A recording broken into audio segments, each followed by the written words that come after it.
Reaction, response और approach की बात समझ आ जाएगी।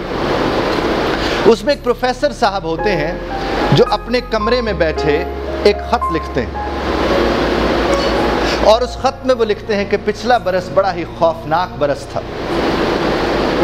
मुझे अपने पित्ते से के ऑपरेशन के अमल से गुजरना पड़ा और पित्ता मेरे साथ ना रहा। वालिद साहब 85 बरस की उम्र में दुनिया से चले गए, बहुत खौफनाक बरस था। और मेरा बेटा जो FSC के पेपर दे रहा था, कार का हादसा हुआ, कार का कुछ ना रहा, वो FSC के पेपर भी ना दे सका। तो बहुत ही खौफनाक बरस था।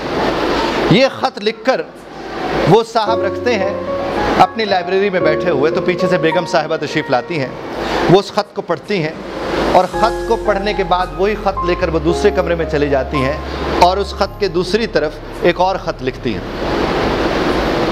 और उस ख़त में वो क्या लिखती हैं, वो शुरू करती हैं कि पिछला बरस बड़ा ही शानदार बरस था।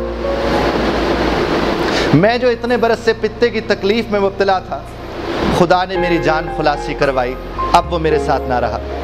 तकलीफ़ गई, दर्द गया।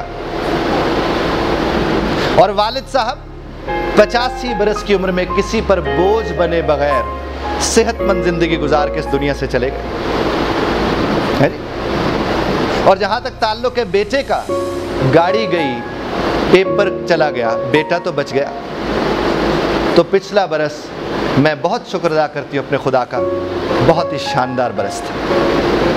बात आप तक पहुँची? बात एक ही थी, पहलू बदला तो बात।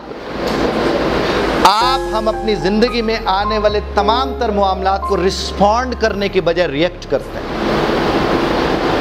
आप किसी तकलीफ़ के अमल से गुजरे हो ना, आप उसका इजहार जब मुझसे करने लगेंगे तो इस वक्त भी आप उसी तकलीफ़ को उसी शिद्दत से महसूस कर रहे होंगे और ये आपके इख्तियार में था।